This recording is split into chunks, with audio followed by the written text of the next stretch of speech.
Hello friends, नमस्कार। आशा करुच्ची निश्चय भलरे थिबे आउ मो भी भलरे अच्छी। ताल चलतु ओडिया ब्लॉगर बनिता चैनल को आपण मानक पुणी थरे हृदय सहित स्वागत करछि। दर्शक बंधु, मोर गला एपिसोड रे कहिथिली सैटरडे रे आपण मान पई गोटे कविता आनिबी। आ कवितार ना रखिछि लेखुछि पत्र तुमरी पई।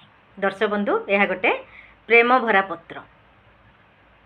एई कवितार बहुत सुंदर सुंदर भावार्थ अच्छी। आपण माने निश्चय आरंभटू शेष जाए देखिले ही तार बुझीपारे। दर्शक बंधु, अतीत जो मैंने पत्र दिया निया करिसंती किंबा वर्तमान पत्र दिया निया करुचंती किंबा भविष्यत रे पत्र माध्यम रे निजर प्रेमर परिभाषा अन्य आगे प्रकाश करेंगे, ताहले मोर एई पत्रटी को निश्चय शुणिबे। बहुत सुंदर भाव में मुझे वर्णना करिछि। दर्शक बंधु, एबे तो व्हाट्सएप, फेसबुक, ट्विटर, इंस्टा ए सबुर जुग है, किंतु से जो पत्र खंडिक जड़े प्रेमिक तार प्रेमिका को दिए बा प्रेमिका तार प्रेमिक को दिए, ताहले तार मजा तो नियारा। केमिति नियारा मु एठारे परिप्रकाश करी, आपण माने निश्चय मन दे शुणिबे।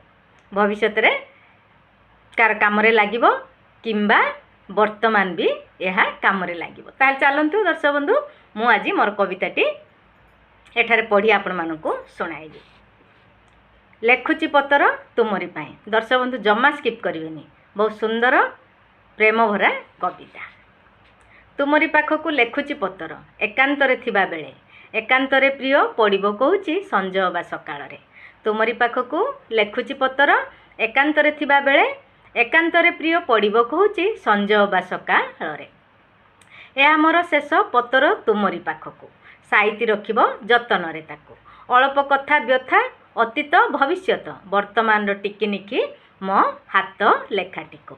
जेबे ठारु तुमे गल परदेश, भूली गल बा करिच जे रस। सकाळर सूर्य उदय बेला रे तुम मुख देखा जाए किछि अंश विशेष। कहिबाकु बेल नाही मोर अबा, शुणिबाकु तुमे नुह तत्पर। कहिबाकु बेल नाही मोर अबा, शुणिबाकु तुमे नुह तत्पर। आखिरे आखि मिसाई कथा देइथिलो तुमे, पुणी काहे सबु छाड़ी चलीगल एते दूर। लागुथिला मते तुमे कहूथिलो सते, बुझिबार काले डेरी करिदेली। लागुथिला मते तुमे कहूथिलो सते, बुझिबारे काले मु डेरी करिदेली। केते भल पाओ मते कहि पारिलनी सते, तुम हाथ लेखा चिठीटीकू जेबे मु चिरी फोपाड़ी थिली। कलमरु झरुथिला लुह बा लहू मोर, कलमरु झरुथिला लुह बा लहू मोर। मिशामिशी फेंटा फेंटी लेखिदेली दुई धाड़ी, मु मो निज कलम को सजाड़ी। चिंता अवचेतन मन मोर आंदोलित, तथापि मु लेखुची आजी किछि कथा अति रंजित। पत्र पाई पत्र देव एक कथा मु लेखि नाही, पत्र अपेक्षार किंतु रहिथिबी तुम बाट चाही। पत्रटी को देबा पाई केते दूर गला परे मन मोर कहूଥାଏ, आहा सत्य तू केड़े बोकी टारे। Insta, Facebook, WhatsApp, Twitter, Messenger. Insta, Facebook, WhatsApp, Twitter, Messenger, पुणी से जड़ित टेलीग्राम आम आधुनिक जुगर। पत्रटी को हाथे धरी चलुथिली थिरी थिरी, गाँ आंब तोटा मूले बसीगली मन मारी। डाकवाला डाक देला चिट्ठी नियो तुम चिट्ठी, डाकवाला डाक देला चिट्ठी नियो तुम चिट्ठी। खोली जेबे पढ़ीदेली थिला अतीतर सबु स्मृति। सतरे से चिट्ठी दिया निया अनुभूति, सतरे से चिट्ठी दिया निया अनुभूति। अतीतर से स्मृति ता पाखे पारिबो कि आधुनिक जुगर ए बासनार परिपाटी। जुग बदलिची पल्लीरु सहर, जुग बदलिची पल्लीरु सहर, जीवनटा किंतु किछि बदलिनी। एकांतरे बसी चिट्ठीटी लेखुची, चिट्ठी पढ़ी मते जमा भूली बनी। चिट्ठी पढ़ी मते जमा भूली बनी। समाप्त है दर्शक बंधु, धन्यवाद। दर्शक बंधु, कविताटी निश्चय भल लगे।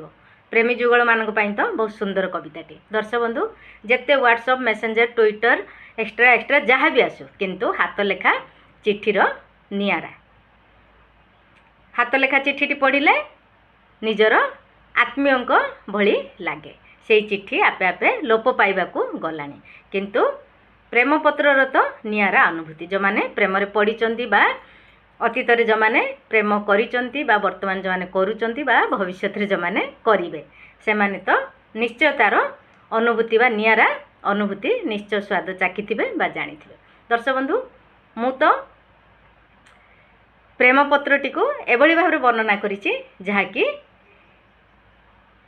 ଆଉ କିଛି ବୋଧେ ସେଥିରେ ମିଶିଥାନ୍ତା ବା ଆଉ କିଛି ବୋଧେ କଟିଥାନ୍ତା। ମୁଁ ତ ଜାଣିନି କାରଣ ମୁଁ ପ୍ରେମରେ ପଡ଼ିନି। ଦର୍ଶକ ବନ୍ଧୁ ଆପଣମାନେ ମୋର ଯଦି କିଛି ଭୁଲ ଥାଏ ତାହେଲେ ନିଶ୍ଚୟ ମୋତେ ଜଣାଇବେ, ମୁଁ ମୋର ଠିକ୍ କରିବାକୁ ଚେଷ୍ଟା କରିବି। ଦର୍ଶକ ବନ୍ଧୁ ଏମିତି ଆପଣମାନେ ସାଥ ଦିଅନ୍ତୁ ଆଉ ସାଙ୍ଗରେ ଚାଲନ୍ତୁ। ଇନଷ୍ଟା ଫେସବୁକ୍ରେ ମୋତେ ଫଲୋ କରିପାରିବେ, ଓଡ଼ିଆ ବ୍ଲଗର ବନିତା @gmail.com ସାହାଯ୍ୟରେ ମୋତେ କଣ୍ଟାକ୍ଟ ବି କରିପାରିବେ।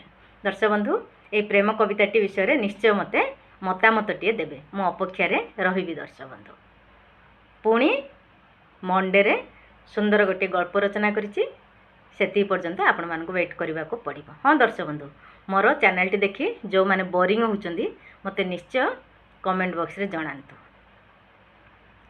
ଯେଉଁମାନେ ଭଲ ପାଉଛନ୍ତି ସେମାନେ ବି ଜଣାନ୍ତୁ। ଆଉ ମୋର ଏତେ ଦୂରର ଜର୍ଣ୍ଣିର ଆପଣଙ୍କର ମୋ ପ୍ରତି ଚିନ୍ତାଧାରା ବା ଆପଣଙ୍କର ମତାମତଟିଏ ନିଶ୍ଚୟ ଦିଅନ୍ତୁ। ମୁଁ ଏମିତି ଆପଣମାନଙ୍କ ପାଇଁ ସୁନ୍ଦର ସୁନ୍ଦର କବିତା ଗଳ୍ପ ନେଇ ଆସିବି। ତାହେଲେ ଦର୍ଶକ ବନ୍ଧୁ ଅଧିକ କିଛି କହୁନି, ଫଟାଫଟ ଯାଆନ୍ତୁ କମେଣ୍ଟ ବକ୍ସ ଯାଇ ଫଟାଫଟ ମୋତେ ରିପ୍ଲାଏ ଦିଅନ୍ତୁ। ରହିଲି ଦର୍ଶକ ବନ୍ଧୁ, ପୁଣି ଆସିବି ନେକ୍ସଟରେ ଆପଣଙ୍କର ଓଡ଼ିଆ ବ୍ଲଗର ବନିତା। ନମସ୍କାର।